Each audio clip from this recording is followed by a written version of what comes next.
Now Zephyr is having a hard time remembering the name of the priestess, as her men preparing to cut his arm off. Once he remembers it, he calls out to her and she tells her men to stop. She is surprised how come Zephyr knows her other persona, and asks him who he is. Zephyr smiles as she tells her men to go out from the room. She then asks him again how in the world Zephyr knows that name, which he offers, calling her the monster broker, White Rose. He then explained that she is a sister of the Shrine of Light, Anna Primrose, and the name of her other persona is the White Rose, who has a connection with the underworld and exchanges monster corpses, equipment, and information regarding people. It's crazy to attempt to clear a raid dungeon with only the cheap equipment one can find from the hunters. That's why he will need to negotiate with the priestess to get some gear. He then asks her to talk as he couldn't be happier that she has picked him up and tells her to untie him. Meanwhile, Sahach wakes up angry, throwing stuff around, scaring the nurse that take care of him. He is so pissed remembering Zephyr telling that he has no right to know who Zephyr is and determined to kill Zephyr himself. Knowing the ruckus, Ned, his superior, comes checking on him. As Sahach tries to stand up, giving him respect, Ned tells him to just lie down while also telling the healers to go out.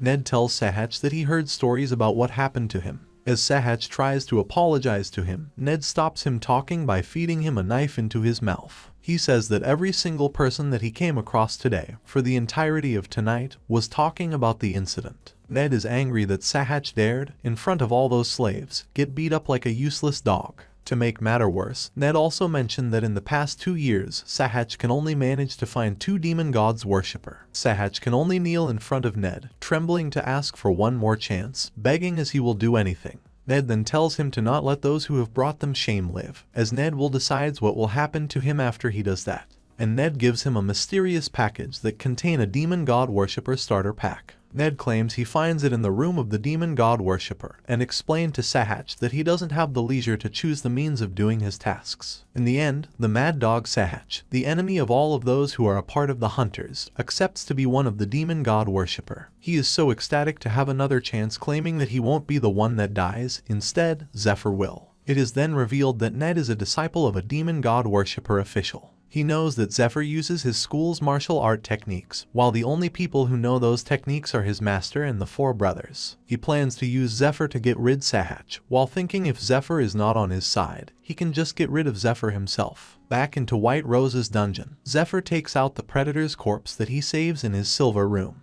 They both agree that he will give him another predator's corpse and Rose will purchase items for him. Finishes dealing with White Rose, Zephyr goes back eating with his party. As the atmosphere getting awkward, Zephyr claims he doesn't drink horse piss and takes out an expensive and rare drink. He notices it from Rose's dungeon and asks her to give it to him. With that, they start getting to know each other, as he thinks that he will be sure to create results with those guys, and they will help him take care of monsters around there. Whether he likes it or not, they are now in the same boat until the raid. Since he was on the same team as Goth in his past life, Zephyr already know what to do with him, as he only need a good teacher to improve. However, he should try to work with the other members as well. On the other hand, Dale, the Blonde's member, doesn't actually like Zephyr, and thoughts that soon they all will know the truth about what happened once time passes. He thoughts that Zephyr is a scammer that won't last long. The next dungeon they go to is located at the cave town Adeline, a town created hundreds years ago by building homes within the mountains. Inside, full of spider web, where Zephyr uses his mana detection. He spread mana outwards from his body, then through the ground, and able to extend the range of his sense. The shape of objects, any sudden movement, an object with magical power instilled, Zephyr can sense everything as if he is touching it himself. Before they enter, Zephyr briefs them for a moment. He explains that inside the dungeon is a black steel spider. Counting out Zephyr, it's actually outside their capabilities though, so Dale against the idea entering the cave. Black steel spider, a spider-like monster who has high offensive stats, but an even higher defensive stat. At the worst of all, is the rate they are able to grow in numbers, which makes a nest of black steel spiders is so difficult to deal with than a grown predator. But Zephyr says to him that Dale doesn't need to enter if he doesn't feel confident in Zephyr, adding that Zephyr can easily clear it by himself. Dealing with the Predator and a duel with the Heresy Examiner Sahach. Both of them weren't things that Dale witnessed himself, so he assumes that the dungeon isn't as dangerous as Zephyr says. Thinking about it, Dale makes a sloppy mistake touching the spider web, notifies the spider nearby. As the spiders attack him, Zephyr grabs Dale out of the way and tank the little spider mob that came. With Zephyr's passive, the spider unable to bite his hand, and he tells the members to gather close to him to deal with the spiders. Even though it's just small spider, the web is still hard to deal with, which will root them if they are not careful. Fortunately, Zephyr instructs them to cover their weapon with cloth to shake off all of the spider webs, and it's working. With a mana punch, Zephyr obliterate all of the spiders that attack them. Zephyr thoughts how that is pretty normal happening to him, even in his past life. He constantly has to train soldiers. There were plenty of them that didn't know what to do, even if he told them the specifics. Since Dale was able to concentrate on taking care of the problem after messing up, it's not that big of an issue, and it's better for Dale to experience things for himself rather than Zephyr tells him everything. The next thing they need to deal with is the bigger spiders, while before Zephyr told them that the flesh near the stomach area is softer than the back, suggesting them to go for it. And they did. While the tank aggro the spider, Dale and Goth keep going for the spider's soft flesh. In the end, the three of the original party able to defeat the spider, and Zephyr commends them for it, saying that it's not that bad for their first time dealing with the spider. While being broken and knows everything, Zephyr kills a truckload of spiders, while the three of them only manages to kill a single one. Zephyr tells them to regroup and eat, as what's left from the dungeon is the boss. Goth asks him what he used to be before being a slave, and Zephyr claims to be an explorer. Goth rephrases asking whether Zephyr was part of large guild or an apprentice of someone famous, which makes Dale also curious about it. It instead reminds Zephyr that he is indeed an apprentice of someone great in his past life. But he doesn't tell them that. Instead, he asks them to finish quickly and breaking the spider legs to use as a weapon. He then tells them to go out as he will finish on his own, which they refuse to do so, saying that since they had gone that far, they want to stay and finish it together. And Zephyr explained that they are not going to do nothing as he give each of them a role. So Zephyr goes inside the spider queen's nest. The breeding room for the queen has a special night spiders, where their sole duty is to protect their queen. From the silver room, Zephyr takes out a bunch of bags of ordinary flour.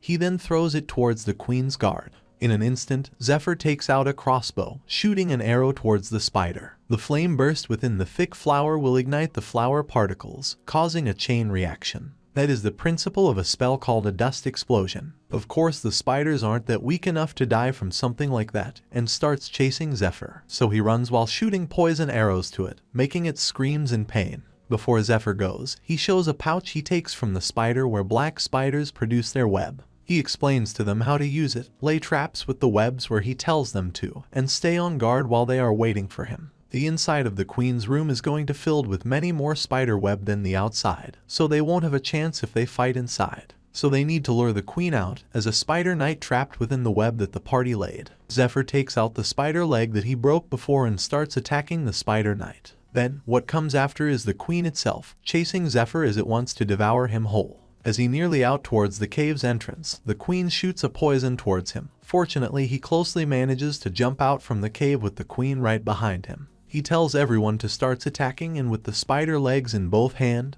Zephyr also starts attacking it. Since the only one who can take the boss head on is Zephyr, he will be tanking from the front line, and the other party members will deal damage to it. Goth tells them that the queen's outer shell is the only hard thing while the inside is a bunch of nerves. So, with a knife he stabbed the queen's leg and hammer it to completely destroy its inner part. While Dale cover his blade with poison that Zephyr gave him, as he feels excited failing to notice the queen's sting is coming at him. Fortunately, Zephyr is able to hit its head hard and makes it miss its attack. He able to block everything that come at him, as the other members fails to follow what Zephyr is doing. Well, it's just like Zephyr said, where he explained that the queen spider will definitely stay on the spot that it initially lands on, because the queen usually stay in the breeding room to lay eggs, so it has a habit of limiting the movement of its back legs. And because of that, the space behind their legs are usually safe while most of its attack will be focused on targets in front of it. When the poison reaching its body, the queen starts rampaging, and Zephyr dashed forward right in the queen's stomach. He reaches the poison gland in her neck, pulls it outside, then ties it up with his belt. With that, it won't be able to use its poison for like 5 minutes, and Zephyr starts climbing on its arm and jumps up to stomp its head, shocking it.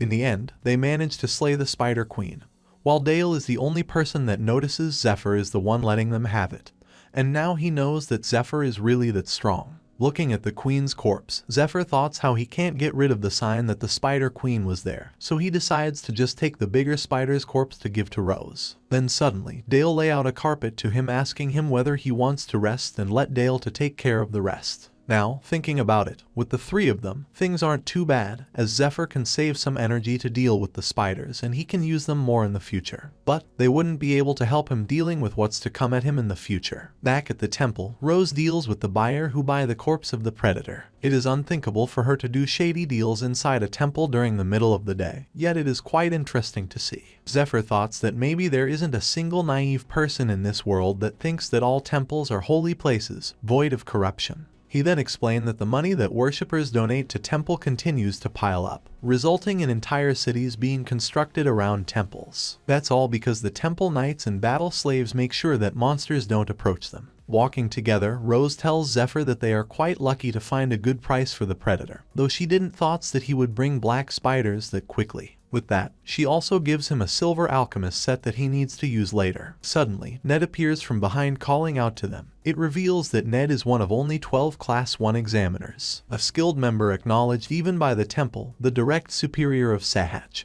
and the one that beaten Sahach is right in front of him talking with Rose, which makes her anxious. He tries to take Rose away, intending to talk to her alone, but Zephyr gets in the way. Ned comments saying that now he remembers that Zephyr has a nice relationship with their Sahach. But Zephyr ended up provoking him, saying that his memories isn't that good, and he can't seem to remember useless people. They both then release their aura making it clashes, each with their own strength. It makes Rose freaks out, as she can't believe it the sharp magic energy come out from their aura clashing. And now she knows that Zephyr is not just a normal battle slave, which in par with the temple knights, or even beyond. Although Ned wasn't intending to go there to fight, he decides to have a little fun anyway. As they uses the same technique, Ned wants to know Zephyr's strength. But, as they are going to strike each other, Rose uses the temple authority to command them to kneel. Bound by the stigma of slaves engraving, they have to follow those who are marked by the followers of the light, which is Rose. She then slaps Zephyr, asking who he is daring to do something like that, and she takes him away as she claims the need to teach him a lesson. As she walks away with Zephyr, she doesn't forget to tell Ned that Zephyr is her toy, and if he tries to do anything, she will kill Ned. Finding somewhere quiet, Rose explained that he can just fight everyone around him, adding that Ned is really dangerous as she is still shaking. Since Ned is a Class 1 examiner, there isn't a single person that knows how he fights, since all of the people that saw him fight are dead. She then keeps nagging as Zephyr is now her money printer. After that, she tries to apologize that she slapped him, and tells him to be careful as she won't be able to protect him outside of the temple. Zephyr then brushes her off, saying that he was just saying hi to Ned, adding if Ned really does something, there is nothing she could do anyway. He then goes to the lab, leaving Rose behind. Meanwhile, Ned is in a bad mood that he has to feel the power of the engravement. He remembers when he's still with his master, where he tells Ned to have a slave engravement, and tries to refuse it. His master explained to him that their brethren who infiltrated the temple as priests were revealed and executed, and the only thing the demon god worshipper can do is to engrave themselves, so the followers of the light won't suspect him. He also adds that the mission can only be done by Ned, as his master claims that they found a way to nullify the mark, but Ned is not going to use it now and will wait for the right time. In faraway village, Sahach comes inside. He asks around on how much people in the vicinity, which a random person says that is about 50 people. Fully recovered, Sahach then uses a red flute. Appears a demon behind him, where it immediately after the people around. The demon is feasting on the people while Sahach bathes in blood, thinking that with his power now, he will claim his revenge against Zephyr. In the laboratory, Zephyr uses all kind of ingredients, as he boils that ingredients together with the Spider Queen's poison, resulting in Poison King's number 61. He asks Rose to help him with something, as he marks something on a wood from the Arkan tree that is hard as metal. She doesn't have the slightest idea on how Zephyr is planning with the thing he gave her. Finishes marking the wood, he uses his mana to punch the log, splitting them to needles. He explained that they are called acupuncture needles, as in the East, it's used for medical purposes. Zephyr dips them into the two kind of poisons for 10 minutes. Poison is very simple. Its only use is to kill someone without much effort, or so everyone thought. But when the demon race invaded the world, and the gods confiscated the power they gave them, the only thing humanity can rely on is poisons. In an instant, Zephyr stabs a bunch of needles into his hand, but just because he is the maker of the poison, doesn't mean he is immune to the pain. And pain spread out to his whole body as the poison makes its way to his vein. Even with the great pain he feels, Zephyr immediately crosses his leg and cultivating internal energy flow quells the poison. By circulating magic power, Zephyr can increase his stats to the next stage if he succeeds. But if he fails, his physical body will shatter into pieces. To him, that can't even be called a crisis, nor can it even be called pain, remembering in his past life he had to battle Ned to death, or has to be powerless in front of the demon god. A few hours later, in the northern forest near the Temple of Light, there is a magic flare shooting high up in the sky. There's a bunch hunters get chased by a pack of monsters. As they are not strong enough, they unable to deal with the monsters. One by one the hunters get eaten by the monsters like bird.